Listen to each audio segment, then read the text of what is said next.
Uh, Direct personal experience. A person's direct experience with the attitude object determines his attitude towards it. The personal experience of an individual, whether it is favorable or unfavorable, will affect his attitude deeply. These attitudes, which are based on personal experience, are difficult to change. For example, an individual joins a new job which is recommended to him by his friend, but when he joins the job, he finds his work repetitive, supervisors to talk, and co-workers not so cooperative. He would develop a negative attitude towards his job because the quality of his direct experience with the job is negative. Family and peer groups. Attitude-like values are acquired from parents, teachers and peer group members. In our early years, we begin modeling our attitudes after those we admire, respect, or may be even fear. We observe the way our family and friends behave, and we shape our attitudes and behavior to align with theirs. We do so even without being told to do so, and even without having direct experience. Similarly, attitudes are acquired from peer groups in colleges and organizations. For example, if the right thing is to visit pop tapes or the dominoes, you are likely to hold that attitude. If your parents support a political party without being told to do so, you automatically start favoring that party. Attitudes can change to match behavior. People may actually alter their attitudes in order to better align them to their behavior. Cognitive dissonance is a phenomenon in which a person experience psychological distress due to conflicting thoughts or beliefs. In order to reduce this tension, people may change their attitude to reflect their other beliefs or actual behaviors. Definition: cognitive dissonance. Cognitive dissonance is referred to describe the mental discomfort that results from holding to conflicting beliefs, values, or attitudes. People tend to seek consistency in their attitude and perceptions, so this conflict causes feelings of uneasy or discomfort. This inconsistency between what people believe and how they behave motivates people to engage in actions that will help minimize feeling of discomfort. People attempt to relieve this tension in different ways, such as by rejecting, explaining away, or avoiding new information. Everyone experiences cognitive dissonance to some degree, but that doesn't mean that it's always easy to recognize some sign that what you are feeling might be related to dissonance. As examples, feeling uncomfortable before doing something or making a decision, feeling embarrassed or ashamed about something you have done, and trying to hide your action from other people, and experience guilt or regret about something you have done in the past. Hello guys, Assalamualaikum warahmatullahi wabarakatuh. Today I would like to talk about three important work relates attitudes.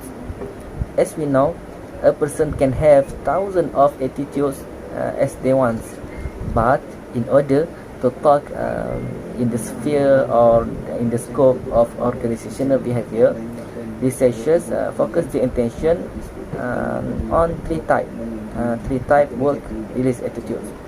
These three type of work release attitude is: firstly, job satisfaction; secondly, organizational commitment; and lastly, employee engagement. So, job satisfaction described to us as positive feelings of someone towards their jobs. Someone who have a high level of job satisfaction will present to us best feelings and good attitudes, but someone who have low level of job satisfaction will present to us bad feeling and bad attitudes. Secondly, organizational commitment.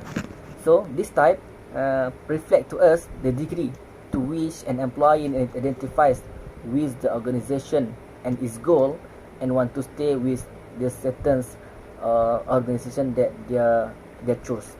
And lastly, employee engagement. So this type heighten emotional and intellectual connection towards their jobs. So the good emotional will lead to the better feeling for his or her work in the future. So that's all from me. Thank you for your hearings. Assalamualaikum warahmatullahi wabarakatuh.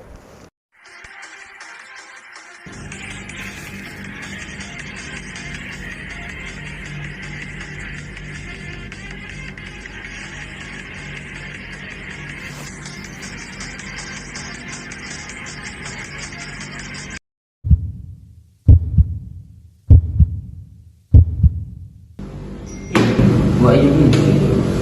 Doing what things now? Everyone are still busy doing their work and you are still playing games.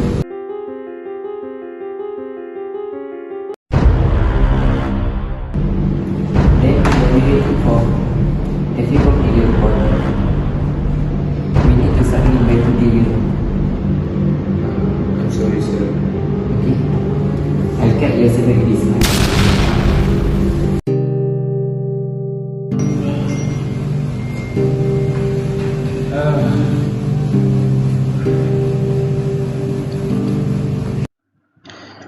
Hello, Assalamualaikum. Okay, we would like to discuss the role and importance of values and emotion in organizational behavior. Okay, values and emotions in organizational behavior. Emotional intelligence is the most important element in affect the level of citizenship behavior of the work organization for each individual. Emotional intelligence is the ability to control and managing oneself and others in terms of feelings, emotion, and behavior. It is the action and ingenuity to modify a behavior to suit the time and circumstances. Okay, the first important of emotion in organizational behavior is the first maximize the efficiency and productivity of employees and the organization. Means controlled expression and reaction is important so as not to negatively affect others. Okay, second, contribute to the smooth functioning of an organization. Behavior and quality of work is influenced by emotional stability. Stable emotions will affect job satisfaction, motivation, and decision making. Okay, the next point is an individual with emotional stability is able to build high motivation, be able to control his emotions well and manage negative feelings that prevent him from acting properly. Okay, the next is a high level of emotional stability is able to produce a healthy work environment principle and help in developing the performance of an employee. And the last one is uh, emotional intelligence is important to improve the quality of interaction among employees or outside parties involved. Employees need to perform tasks based on mental and physical ability. In the context of mental capacity, it influences decision-making processes, leadership, dealing with change in the organization, and conflict management. That's all, and thank you.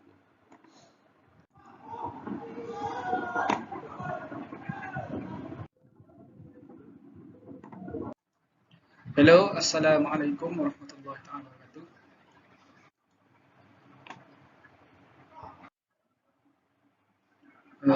The importance of value in organizational behavior. Value help the organization to determine good behavior and accepted in an organization. This is because the values that an individual has are often influenced by the culture, tradition, and external and internal factor of the individual. Therefore, values are important for controlling behavior. It determines what we think of as right, wrong, good, and unfair. Values such as honest, discipline, responsibility, and so on are very important to ensure that the organization is always relevant and trusted. From these values, trust is formed between fellow employers or between employers and employers. The value of helping employers to anticipate the choice that will be made by other colleges, avoid misunderstanding, frustration, the mistrust. Value are also important to help employers identify their wants. Those requirements include job performance, recognition, support, fairness, a good work environment, and so on. This is because value is a purposeful statement that will shape behavior in an organization. Value help employers to stay focused, motivated, and diligent. This is because working toward one goal that we believe will keep us always motivated and focused to achieve it. If working with a mission that is not in line with the company's mission, will have a negative impact of employer productivity. Assalamualaikum and hello everyone.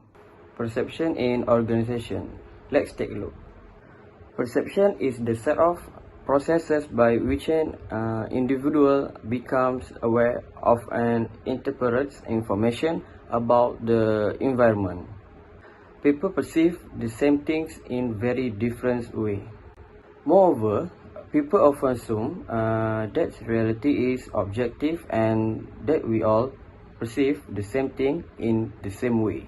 Two basic perception processes are particularly relevant to manage selective perception and stereotyping.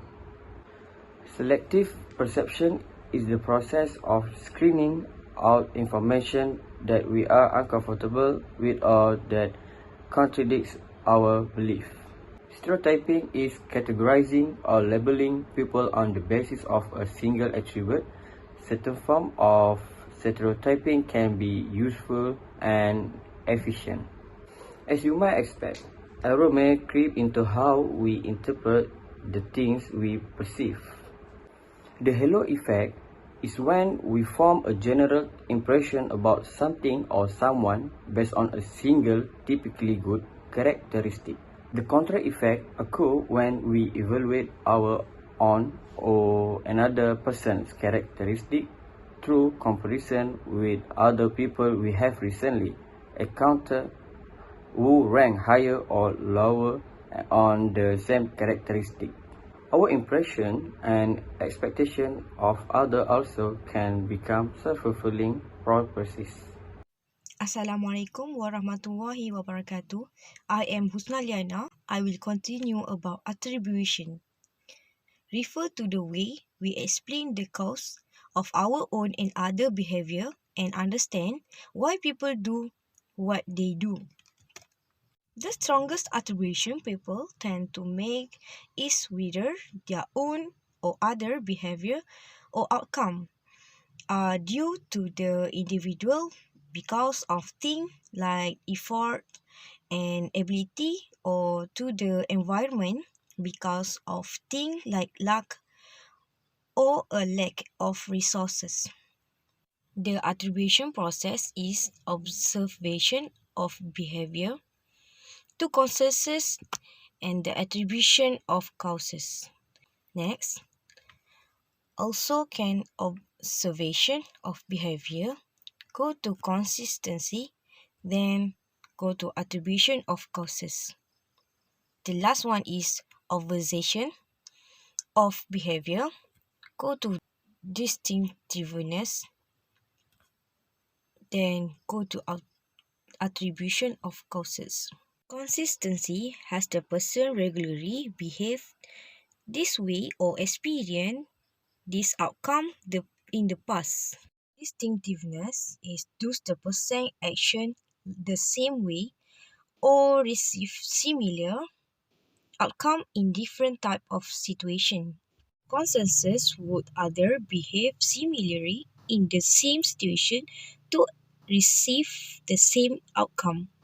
Self-handicapping occurs when people create obstacles for themselves that make success less likely. We can say understanding perception or attribution is a powerful motivation tool.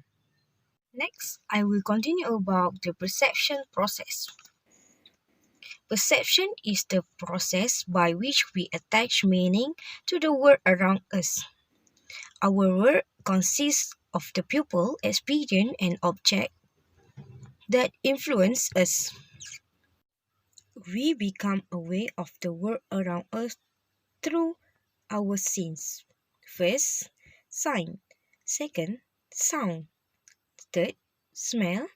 Fourth, taste. And five, touch. Perception is unique to each person. No two people view the world exactly the same. No one can perceive 100% of all things at all time. The perception process consists of three stages. Stage 1 is selection. Selection is the first stage in the perception process. In this stage, we select stimuli to which we attend. We select the stimuli through our senses like sight, sound, smell, taste, and touch. Next, organization. Organization is the second stage in the perception process. In this stage, we mentally arrange the stimuli or information so we can understand or make sense out of the stimuli. Interpretation is the third stage in the perception process. In this stage, we attach meaning to the stimuli. Our interpretation are subjective and based on our value, needs, belief, experience, expectation, involvement, self-concept, and other person factor. I would like to discuss about the nature of stress, identify the basic causes and consequences of stress, and describe how stress can be managed.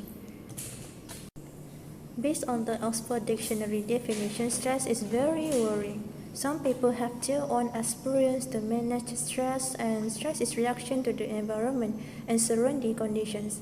Sometimes, a person will be stressed because of too much thinking, or as we know that, it is an overthinking in all. In all things, too many problems in life will need to complete a task beyond one's ability. For poor individuals who feel anxiety will take a long time, such as illness, daily affairs such as traffic jams, and individuals around also can contribute to the source of stress. Stress can be defined as any type of change that causes physical, emotional, or psychological strain. Stress is our body's response to anything that requires attention or action. This stress we can see in the organization.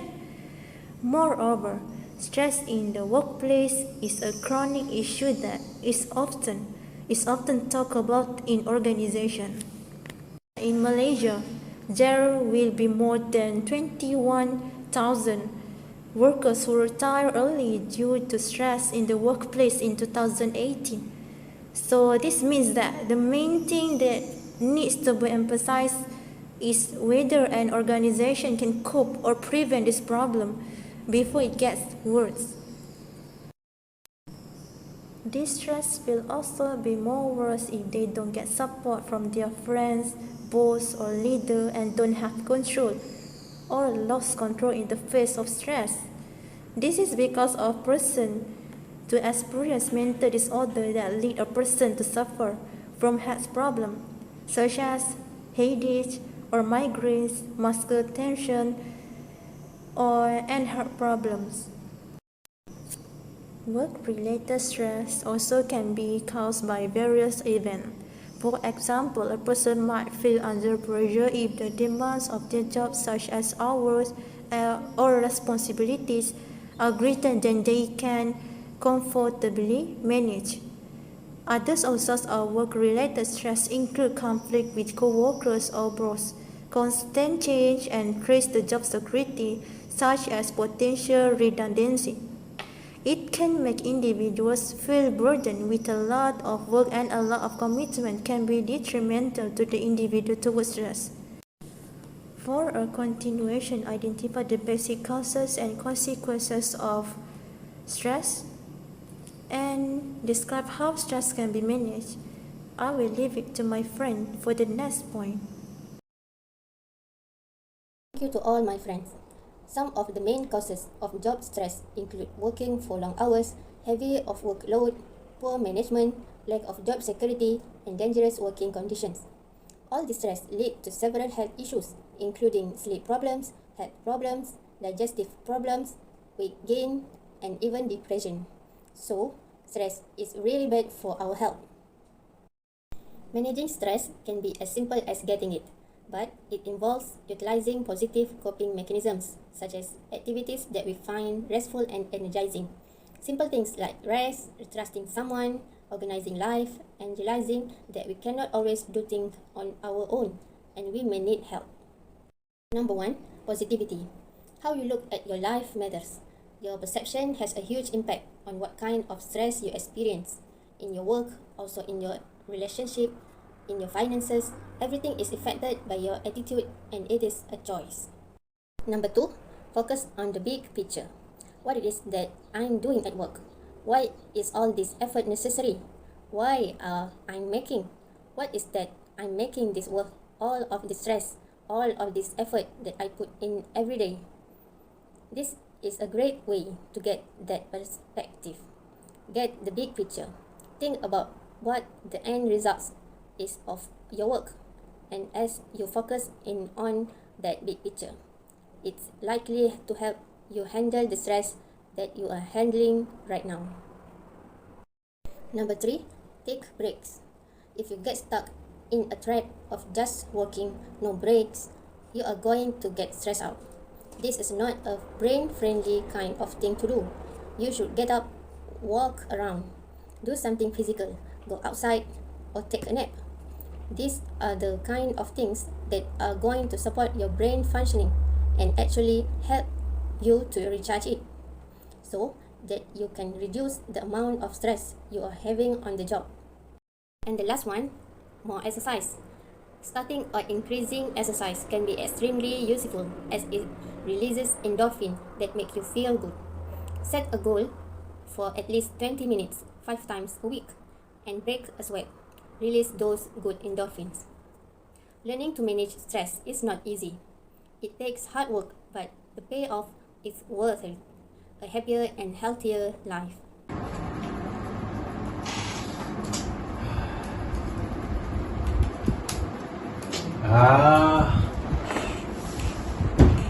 Why me?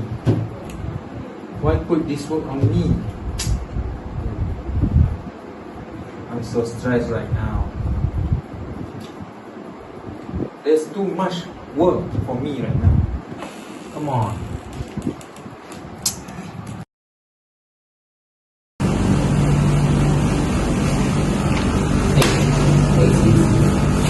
Do you know how to do it?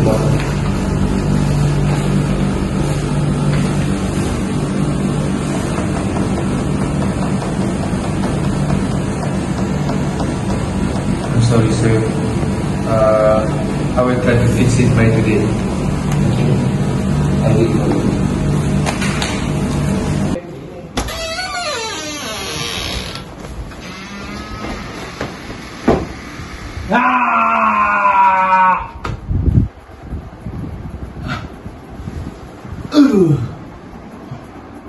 Why me?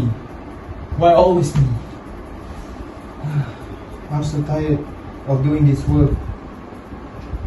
I don't want to go to work anymore. I want to stop already. That's all from our group. Thank you.